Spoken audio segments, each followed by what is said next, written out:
Hello! Aujourd'hui on se retrouve pour une nouvelle vidéo. La question est: comment avez-vous choisi votre écurie? Comment choisir une bonne écurie?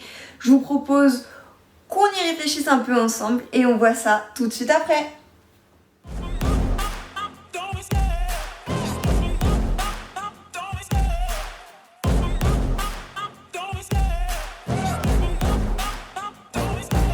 Love the chase and the hunt, and I set the pace when I'm running. I always take what I want and I always give it 100. Don't need a bank, no I'm funded. Play the game like it's nothing. I'm always thankful for something. Don't take for granted, stay humble. Now wake up, it's time to look at the enemy.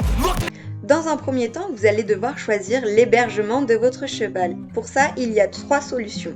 Soit le pré intégral où il passera jour et nuit dehors. Sinon, nous avons la solution pré-box, box paddock, où il sera sorti tous les jours par quelqu'un de l'écurie qui sera chargé de le rentrer et de le sortir. Mais aussi la version box intégrale. Si vous avez choisi la version pré-intégrale, vous allez donc choisir l'espace que vous souhaitez accorder à votre cheval. Une fois l'hébergement choisi de votre cheval, vous allez décider quel type d'activité vous préférez faire avec votre loulou. Soit des activités plutôt en plein air, et dans ce cas-là, on s'oriente vers une écurie qui dispose de belles étendues vertes et de belles forêts afin de faire de belles promenades, ou alors une écurie plutôt avec de belles infrastructures, comme de belles carrières. Pareil, pour les carrières, vous pouvez choisir des carrières équipées ou non.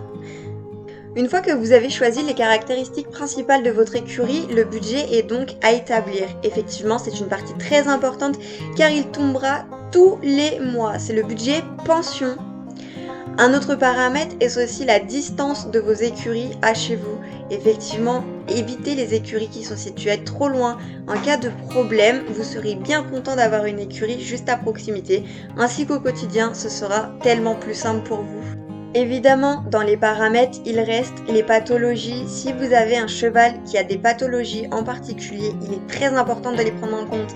Par exemple, avec notre co, je fais attention à ce que l'écurie soit sensibilisée à l'emphysème et connaisse les premiers gestes à avoir en cas de crise afin que le poney ne reste pas en douleur.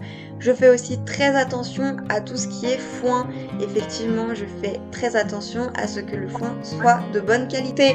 Surtout, n'hésitez pas à venir me poser des questions si vous en avez le besoin. Si cette vidéo vous a plu, n'hésitez pas à liker, partager, commenter et je vous dis à bientôt.